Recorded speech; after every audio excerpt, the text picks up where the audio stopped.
Kamusta po kayo? Bago po ang lahat, first things first.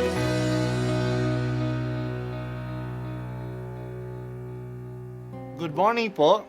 Sinisimulan po natin ngayon ang first things first. At dito po, tinatalakay natin sa unang bahagi ng umaga natin ay ang first readings na binabasa po sa banal na misa.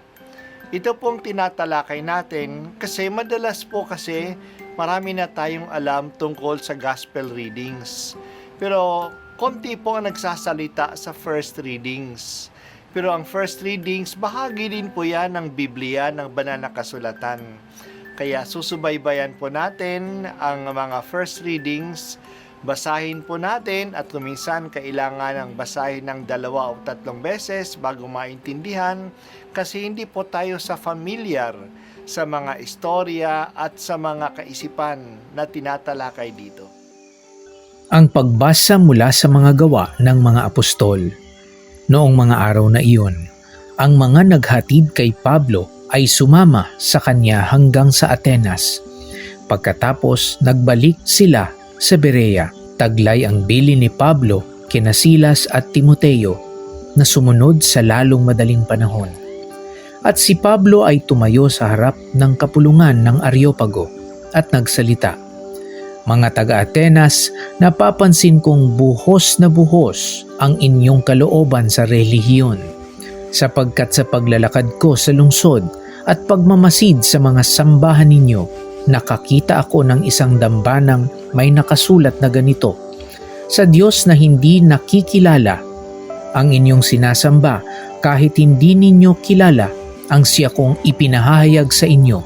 Ang Diyos na gumawa ng sanlibutan at ng lahat ng naroroon ang siyang Panginoon ng langit at lupa. Kaya't hindi siya tumatahan sa mga templong ginawa ng tao. Hindi sa siya'y nangangailangan ng anuman. Kaya siya pinaglilingkuran ng tao sapagkat siya ang nagbibigay ng buhay, hininga at ng lahat ng bagay sa sangkatauhan. Mula sa isa'y nilikha niya ang lahat ng lahi sa balat ng lupa. Itinakda niya ang kanya-kanyang panahon at hangganan. Ginawa niya ito upang hanapin nila ang Diyos. Baka sakaling sa kanilang pag-aapuhap ay matagpuan siya. At totoo, hindi naman siya malayo sa bawat isa sa atin, sapagkat hawak niya ang ating buhay, pagkilos at pagkatao, tulad ng sinabi ng ilan sa inyong mga makata. Tayo nga'y mga anak niya. Yamang tayo'y mga anak ng Diyos, huwag nating akalain na siya ay tulad ng larawang ginto, pilak o bato na pawang likha ng isip at kamay ng tao. Mahabang panahong di pinansin ng Diyos ang di pagkilala sa kanya ng tao, ngunit ngayoy iniuutos niya na magsisi sila't talikdan ang kanilang masamang pamumuhay, sapagkat itinakda na niya ang araw ng paghukom sa sanlibutan, at ito'y buong katarungan niyang gagawin sa pamamagitan ng kanyang hinirang. Pinatunayan niya ito sa lahat nang buhayin niyang muli ang taong iyon. Nang marinig nila ang sinabi ni Pablo tungkol sa muling pagkabuhay, tinuya siya ng ilan, ngunit sinabi naman ng iba, "Ibig namin kayong mapakinggan uli tungkol dito." At umalis doon si Pablo. May ilang sumama sa kanya at sumampalataya sa Diyos. Kabilang dito si Dionisio na isa sa mga bumubuo ng kapulungan ng Areopago. May sumama ring babaeng nagngangalang Damaris at mga iba pa. Pagkatapos, umalis si Pablo sa Atenas at nagtungo sa Corinto. Ang salita ng Diyos. Salamat sa Diyos. Inaalaala natin sa araw na ito ang pagpapakita ng mahal na ina sa 3 bata sa Fatima, Portugal noong 1917. Noon ang mga bansa sa Europa ay lumulubog sa First World War. Ang mensahe ng mahal na ina sa mga bata upang mapigil na ang digmaan at magkaroon ng kapayapaan ay panalangin at pagpepenitensya. Tayo din sa ating panahon ay mayroong maraming digmaan sa iba't ibang bahagi ng mundo. Pakinggan natin ang panawagan ng mahal na ina sa Fatima.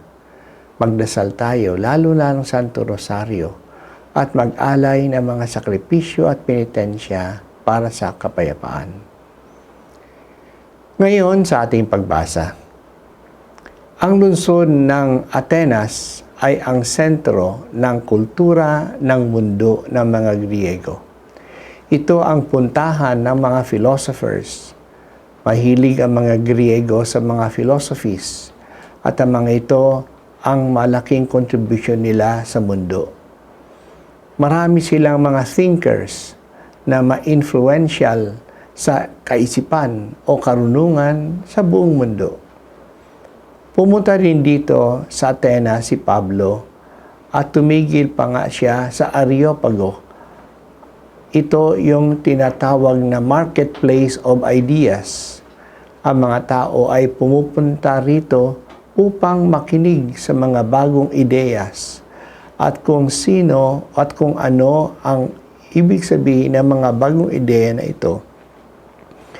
Kaya sinong mayroong mga bagong ideya ay maaaring pumunta rito at magpahayag at may mga taong nakikinig sa kanya. Nagsalita si Pablo sa Areopago. Nagsimula siyang pinupuri ang mga Griego dahil sa kanilang pagiging relihiyoso. Ang mga tao roon ay naniniwala sa maraming Diyos para hindi nila makaligtaan ang sinumang Diyos na hindi pa nila kilala. Ang mga Griego sa Atenas ay nagtayo ng dambana para sa Diyos na hindi pa kilala.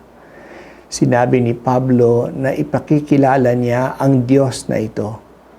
Ang Diyos na ito ay ang may likha ng langit at lupa at hindi siya tumitira sa anumang dambana at hindi siya tumatanggap ng anumang mga alay kasi siya ang may likha ng lahat ng tao at lahat ng nakatakda sa iba't ibang panahon.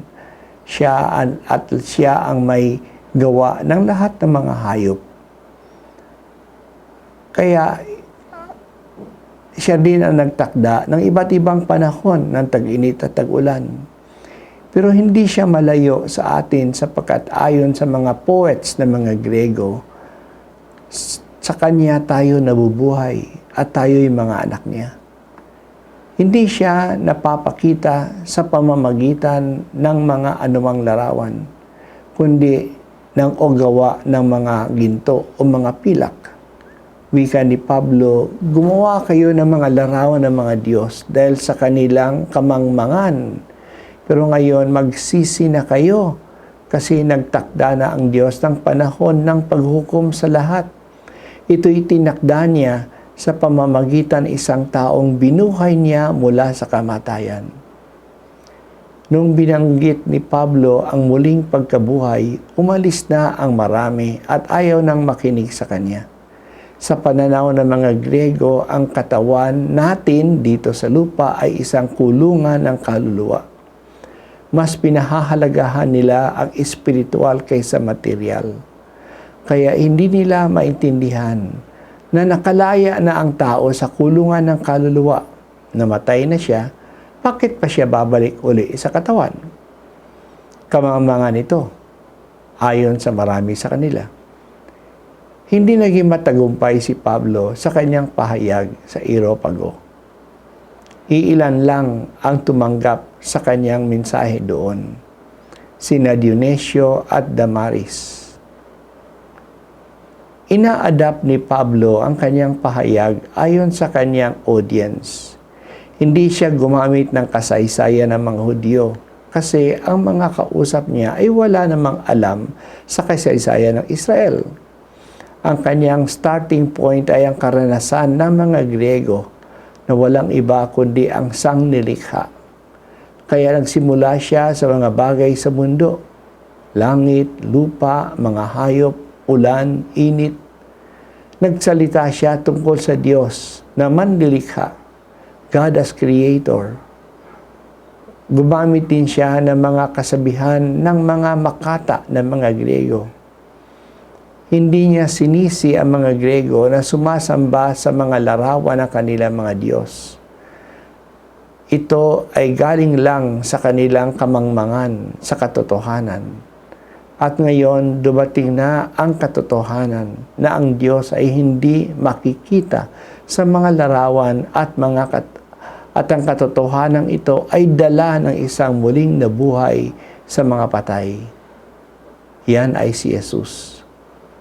Kahit na maganda at maayos ang presentasyon ni Pablo, tinanggihan ng marami ang kanyang mensahe kasi hindi nila tinatanggap ang muling pagkabuhay ng mga patay. Masigasig si Pablo sa pagpapahayag pero nabigo siya sa Atenas. Hindi pa handa ang mga tagaroon sa mabuting balita. O Diyos, sana hindi mangyari sa amin ang ginawa ng mga Griego sa Atenas na tinanggihan nila ang magandang balita. Buksan po ninyo ang aming kaisipan. Tanggapin namin si Jesus na muling nabuhay. Siya ang nagbibigay ng liwanag sa aming buhay. Siya ang nagbibigay ng patotoo tungkol sa Diyos.